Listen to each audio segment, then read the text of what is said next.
Welcome back, my fellow duplicants, to Oxygen Not Included. In case you've been living under a rock or you happen to live somewhere that isn't around here, it's been really cold outside. And that has made me think that I really want to test an idea that I kind of was presenting last time here, that I was making the Ultimate Automation Challenge. And that idea is the idea of using radiant cooling loops to cool a room full of equipment or a farm or whatever that is.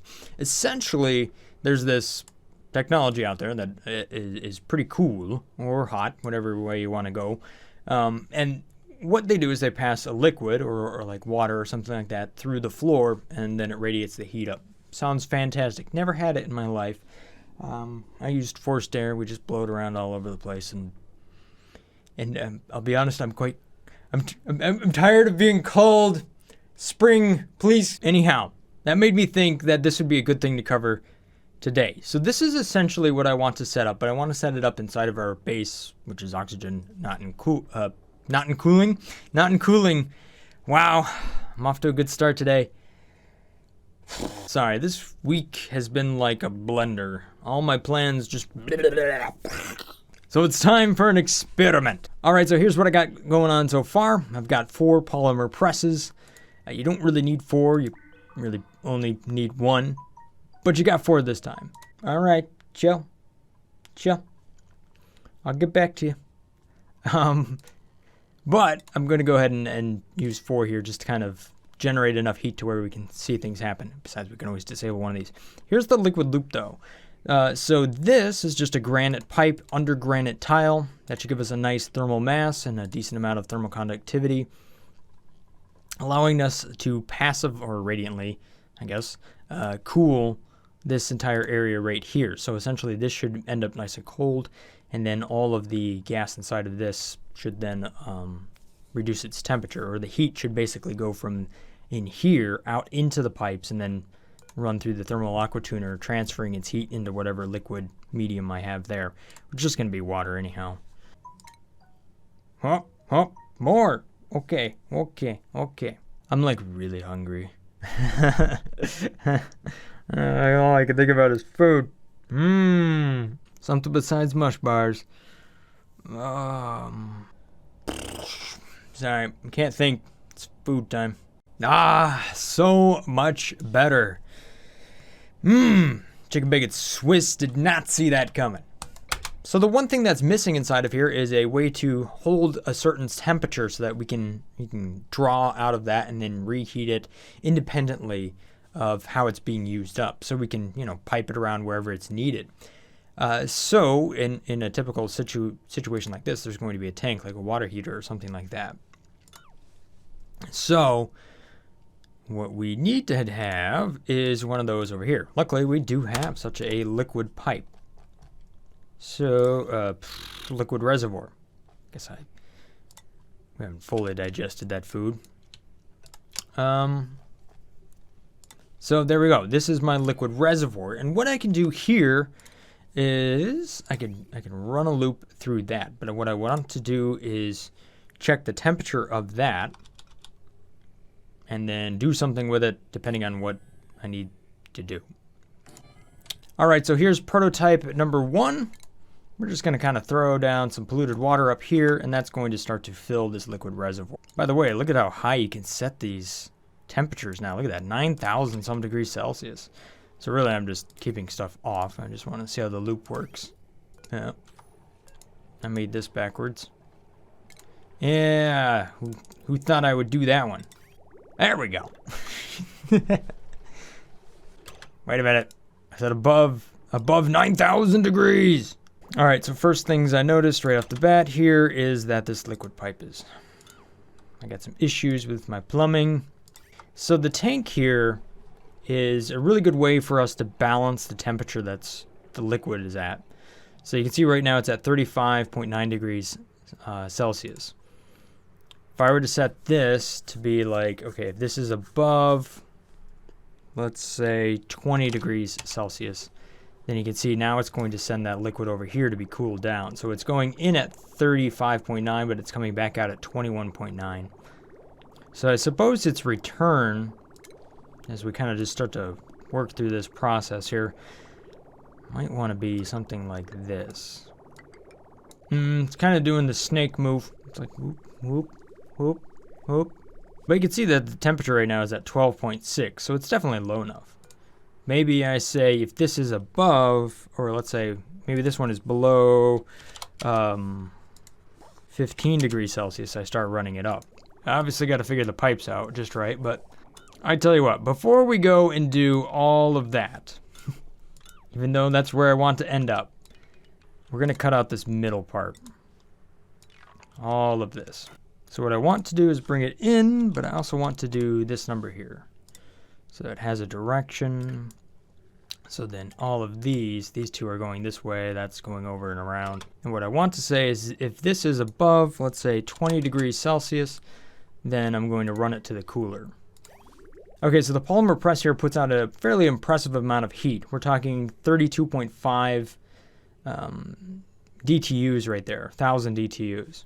So this should be a decent test here. We're just going to vent this stuff up like it's a exhaust of your car, just rolling out. There you go. So now we should start to see this is going to be pumping out the heat. Yeah, look at that. Look at all the carbon dioxide. That's pretty cool, isn't it? Yeah.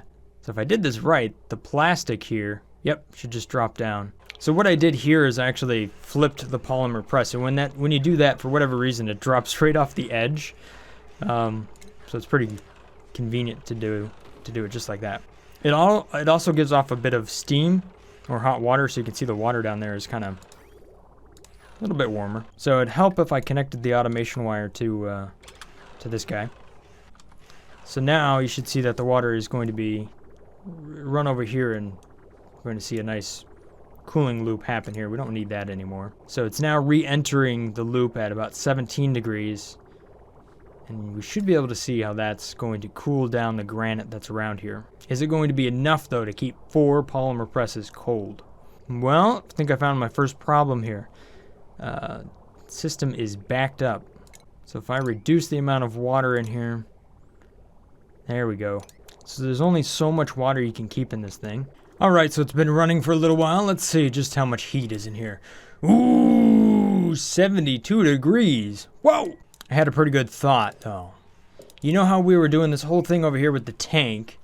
You should be able to take that tank and just place it inside of here and make it part of the loop. Boom, boom, boom, boom, boom, boom. That way you can keep this completely consistent all the way around. Because you'll see once it gets up to a certain temperature here that it's going to kick back out. And you can also see that the temperature is not consistent. And that's kind of what I would like it to be consistent. So I should be able to go up like that, just construct a little bit. And then right back down to do this number. So that would allow me to bring in a fair bit more water to this whole thing. All right, so what you can see happening here is that as this water is going around and around, you can see that the temperature inside of this tank is going up. You can also see that the temperature over here on these pipes are now very, very consistent. You know, it's at 19 degrees Celsius, 20 degrees. And at that point, you can see whoosh, it's now looping back around, and now it's re-entering the system at 7. And then we'll see how that lowers the temperature of the tank. You can see its temperature is now dropping back down. The more we put inside this tank, the more that would attenuate the change in temperature. I believe that's the appropriate term. And I don't know. I think it's pretty cool. Check it out. So the maximum temperature we are seeing right now is about 78 or 79 degrees Celsius. Brings me to the next comment. So Pestarinen, one of my fellow YouTubers here, was saying, you know what happens if we put some thermal shift plates behind every other block?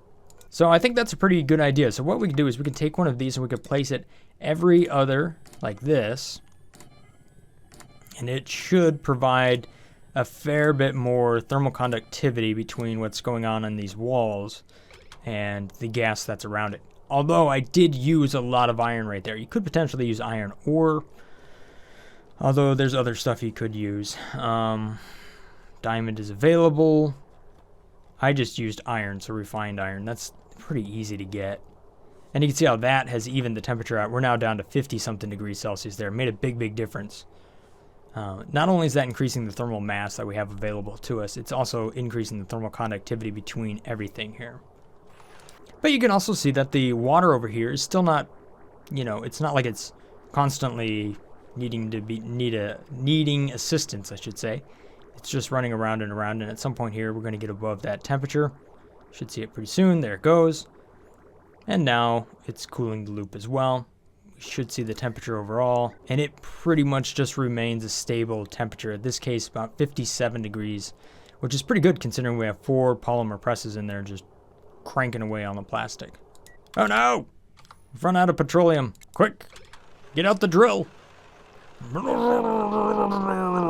There we go. Alright, there we go. We've drilled for more oil, and now we've got all the petroleum in the world. So I like this idea a lot more than what I had going on over there. That was just a little bit crazy. This is fairly reasonable. Pretty easy to set up too. Now here's the thing. I know what's in this room and I know what it's going to be used for. So the room is really what's heating up the liquid inside of here. So there's really no reason to include a heating loop to this liquid right here because that's what the room is for. And this one over here is just meant to cool it down. So I think that makes a lot of sense. There aren't a ton of reasons to run a heating loop because we do have space heaters and those work pretty good. So, and honestly, how often do you use a space heater? So I think this up here just probably isn't going to be used that much.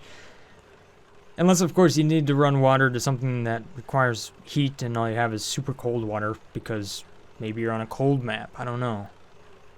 I think cooling is the thing that most people will be looking for. What happens if I set this to 10 degrees, huh? Ooh, we're in the negatives now. Well, really didn't make much of a difference. Alright, so just because I'm curious, what happens if we were to change this into a radiant pipe? And make it out of gold. So there we go, now we got some gold pipes. Ooh, you can see that that does make a difference. You can see how that got extra cold over here when it came back in. So that did have a big effect, and that's because this temperature shift plate is really able to transfer a lot more energy from that refined metal. But you can also see how that caused a shift in how even the temperature was in there. But overall, you can see it's now down to 30-some degrees. So the delta between how cold it was down here, which was set to 10 degrees, and it was like 50 inside of there, so that was a 40-degree difference. It looks like that number has been narrowed quite a bit. Looks like we're only about 5 degrees different now. Wow, that's quite impressive. So if you can use radiant pipes inside of here, that definitely makes a difference. If you need a really precisely controlled temperature, but I'm not sure you would really need that. So let's try a different scenario. Let's try to do a farm that needs to be nice and cold. There we go. Thank you for your help. Pretend like you were never here, Lyra. Bye. So here's kind of the challenging thing when it comes to sleet wheat. Its temperature is negative 55 to 5 degrees Celsius. So I've got oxygen in this room. You can see that the temperature inside of there is fairly reasonable, 21 degrees. Perfect. But that's still too warm for such a sleet wheat. The other thing is it takes water, and it takes dirt. What a pain in the butt. There you have it. Magic dirt. So if we kind of copy what we did last time, probably will look a bit like this. And all I'm doing here is running a loop around like this. And then I'm going to run my water, which will be temperature controlled as well, into the sleet wheat farm. That's kind of its own thing because it needs to be clean water, but it can't freeze. Otherwise, running frozen water through a pipe is kind of difficult. All right, so this loop works like this. If this is above a certain temperature, then we're going to run to the aqua tuner down here and then back in there. So really all that is doing is just checking the temperature over and over and over again. And then on the way back in, I'm going to check the temperature again to see if it's within a reasonable range. And if it is, then hey, I can deliver it to the plants down here. Otherwise, we're just going to store it up. Oops, I messed this one up. My bad. And then I can seed it like that. And like that. Boom. So there we have it. More stuff. Alright, so I'm going to fill this line here with polluted water. So that's going to be my cooling medium for the Sleet wheat farm. And right now it's just checking to see if it's above 5 degrees. It usually is. Alright, so you can see that this is now running about 0 degrees Celsius. And since it is polluted water, it's not going to freeze at 0. It actually has a fair bit more range. Wow, look at how cold that is up there. So if we do this number, that makes a big difference. Although, what if we don't? What if it really just is the pipes? And we don't really need these background buildings here. Let's let that run for a little while. Ooh, look at how big of a difference that made. Alright, so there we're going to use iron ore instead of the granite pipes, just like we're doing up here. And you can see how that's working. Alright, so that's probably enough. See, 850 kilograms. And you can see that we are cooling that water. You can see the temperature is going to go down. It's at 21 degrees. That liquid tank just does a good job of averaging those temperatures. Really nice. I'm not even sure how many wires and stuff I have running now. Okay, but what I'm bringing in here is some water. And I'm saying if it's above a certain temperature, then it's going to run around and cool down. We should see that this is going to average that water out. There we go. That's what I wanted to see. So what I'm doing here is I'm cooling down the temperature of this water. There's a fair bit of it in there, 1048. It's running around and around. You can also see that this is also trying to maintain a temperature down there, and I think it should be doing pretty good. Yeah, it's at 2 degrees Celsius. Frosty. How's this doing up top? You can see since we removed those thermal shift plates in the background, there's definitely a hotter spot in there. Only 40 degrees Celsius, so not too bad. I don't think your dupes would really mind. The walls themselves are very, very cool. And I think that's a good example of what we were looking at here. Ooh, that's going to be a good picture. Alright, so now we can see that the water here is running into the Sleet wheat down there. And it's running in at 18 degrees Celsius. However, you can see that the Sleet wheat itself is growing just fine because the environment around it is still cold enough. And there's not a lot of water that's really inside of that plant itself. And the pipe that's running inside of there with this warmer water is still relatively insulated, right? So you got this insulated pipe. It's not giving off a lot of heat. This thing's just checking its temperature all day long. And it's like, whatever, no big deal. This cooling loop down here is doing all the work that is needed in order to keep this Sleet wheat happy. However, it does look like it might potentially have some issues here, so I'm going to drop it down to 0 degrees and see how that works. Alright, so you can see that that managed just fine. So it is now at -2 degrees Celsius. The plants themselves, their temperature is actually -1.5 degrees. So it just goes to show that something like this can provide enough cooling to where we don't necessarily need to get the water that is fed inside of here super cold in order for it to work just right. You don't have to get it to 5 degrees Celsius. You can create an environment that is cold enough for the Sleet wheat to just be happy and grow naturally. And I think that's pretty neat. Yeah, so you can see this. You can see that the Sleet wheat got to 1.3 degrees. And then it started to run the cooling loop again, and now everything's back down to negative something, and the temperature just is sucked out of the Sleet wheat. Nice. Perfect. I love it. So there you have it, radiant cooling. This is kind of a down and dirty example, but you can understand how this works, and you can also clean it up a little bit, incorporate it into the rest of your base. You can flush your heat away over there. I did a whole video on that, how we can delete a lot of the heat that we have over there. Works pretty simple. You just run a toilet loop and you bring the pipes down through there. Boom. There you have it. Environment like this is easy enough to create a very tight temperature control so that something like your Sleet wheat can grow happily. I like it. I think this is pretty awesome. It's also powerful enough to keep something like these polymer presses nice and cool. And you can see that, well, you can see exactly how it's working right there. awesome. The one thing I did take away from this is that it is worthwhile to put radiant pipes inside the walls. That makes a fair bit of difference there as compared to just granite. Just brings that temperature control so much closer together. To do metal walls, I think might be a little bit too expensive, but you could potentially investigate that as well if you're just mad rich and you have tons of resources. But at any rate, that's all I got time for today. Hopefully you guys have enjoyed this little episode. If this looks like the channel that you're interested in, maybe consider hitting that subscribe button. As always, a big thank you to my Patreon supporters. You guys are absolutely awesome, helping me create this content here and helping me make this into my job. Thanks for watching, guys. Have a great day. Stay awesome. Peace. Brothgar out.